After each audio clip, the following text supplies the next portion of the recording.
bossing, skilling, guides. Hey guys, what is up? Welcome to another Mondates journey. It is Scuzzy, and this week I guess we're doing a patch week. There's going to be 2 weeks to MENAPHOS, so they're prepping for that, which is all good. So let's read this. In just 2 weeks, the gates of the golden city of MENAPHOS will open, and our devs are hard at work putting the finishing touches to the update. This week, we've brought you patches and fixes from the Ninja team, so we're going to take a look at the patch notes for the full details. There's really not much other than that this week, so next week, there's no update, so I'm going to have to think of something to do for Monday. So settle in, get those last few requirements and recommendations, and get ready for history in the making. Have a great week, escapers, and we'll see in MENAPHOS. We'll see you in MENAPHOS. And we'll see in... Damn it, that's messing with my head. Like, it's not just me. There's a word missing right now, right? And we'll see you in MENAPHOS on June 5th. Or the 5th of June. So I'm going to look at the patch notes real quick. Have them pulled up here. I was looking at them a little earlier. So we got some graphical ones. Since this is the only update today, then I'm just going to read pretty much all the patch notes. So for graphical, some missing point lights in the Shattered World staging area have been put back in.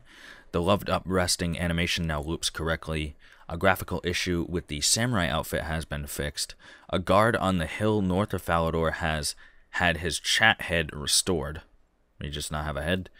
The angelic Inari pet now appears correctly when set as a familiar override, which is nice. I actually think I have that one. I might not. Yeah, I have that one. Yeah, okay. So we got skills, D&D's minigames. Broken sigils from Shattered Worlds are now always kept on death. Bladed dive can no longer be used while bound by various boss attacks.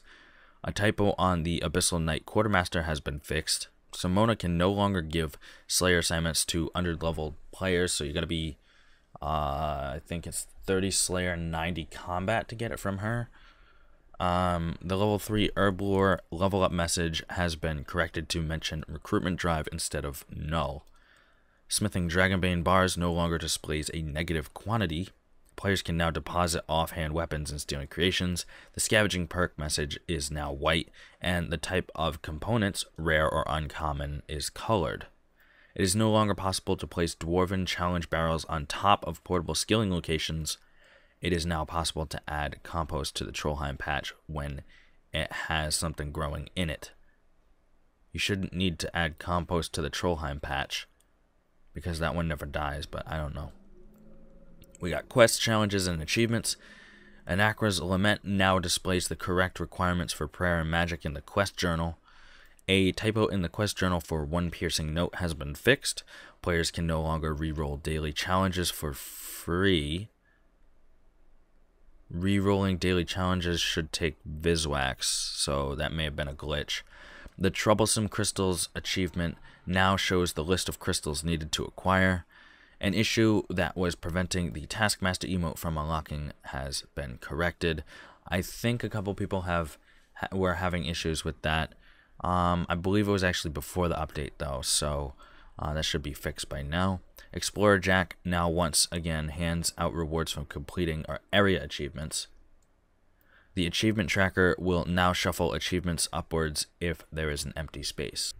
Now for the road to MENAPHOS is now highlighted on the world map for players who have some quests to complete still. Players can now teleport to the Grand Exchange or Miscellanea with the Luck of the Dwarves ring, which is nice. Count check has been moved back home to the Stronghold of Security, excuse me. The 5% increased damage buff is active once again from the Majorat aura. This one's interesting. The Zaros Godsword special attack has been buffed. Melee attacks performed while standing inside the black hole now do 25% additional damage instead of 10%. So that one may be a lot better. I'm going to have to test that, but not in this video. The Ward of Icthalarin will now heal the correct amount when death support unlocked. So very nice. took them long enough. The Berserker, Maniacal, and Reckless auras, 15% additional damage taken can no longer be avoided. So if you were trying to avoid it by logging out just after drinking an overload, and then drinking an overload, then using the Berserker, Maniacal, or Reckless, and then logging out to negate the 15% additional damage, you can no longer do that, or so they say. So the items kept on death interface will now display the correct price if reclaiming the items from death. Players can now constantly or consistently bank from any direction in MENAPHOS. What? Players can now consistently bank from any direction in MENAPHOS. I'm not sure what that means. A typo in the Cocoa Berries examine text has been fixed. A spelling error on this impure Senestin crystal has been fixed. Attempting to withdraw from an inactive rune pouch no longer causes a disconnect. Whoa, that sucks. Okay, at least they fixed that.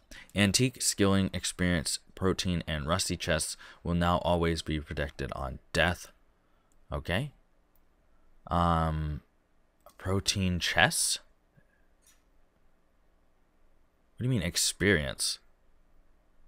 Experience will now be protected on death. Okay, I don't know what that means. Increased Drakeworm attack ranges so players can no longer safe spot them. Several examine issues on Barrows. Augmented shields have been fixed. Seals of Cyware, Faceless, Furies, and Dragon Riders are now always kept on death unless dying in Wilderness, where the seals get converted to coins. Why you would bring that to the Wilderness, I'm not sure. But, yeah. A signpost in Catherby no longer allows players to stand inside it. This thing is a signpost. Detonates buff icon will now attempt to display a % icon when it hits or gets near 100% so it can be more reliable. Detonates buff icon will now attempt to display a percentage icon when it hits or gets near 100% so it can be more reliable. Okay. The following changes have now been made for the visualize option on the world map. Environment overrides will no longer reset when teleporting to a lodestone. Very good. The blood, day, and night stone overrides are now available via visualize if unlocked. So the blood, day, and night stone overrides. Cool. The Shattered World skybox has now been added to visualize. There are now buttons for each skybox filter menu to return to the previous menu. And last week's hot fixes, we had a disconnect when logging in with a certain combination of achievements completed has been fixed. The damage from mutated dazing shots puncture effect no longer heals next during her blood phase and is no longer reflected by Rexar's web shield. Okay. The skybox/filters menu will now stay open when selecting an option, allowing players to cycle through them. Very good. And then the high scores interface will now only open the seasonal high score tab if there is an active seasonal running. Otherwise, it will default to regular high scores. Very good. So, I mean, you know, they're getting ready for the MENAPHOS stuff, so they're pretty busy. But if you want to look over any of these patch notes again, then the quick find code will be in the description as well as in the top left. If you want to join my Discord, then there's a link for that in the description as well. Otherwise, I will see you tomorrow for another video. Peace. Thank you so much for watching the video. I hope you enjoyed it. Hope you have a great day. Follow me on social media and subscribe for more. Peace. Lions roaring in the morning sun, searching for a longer day.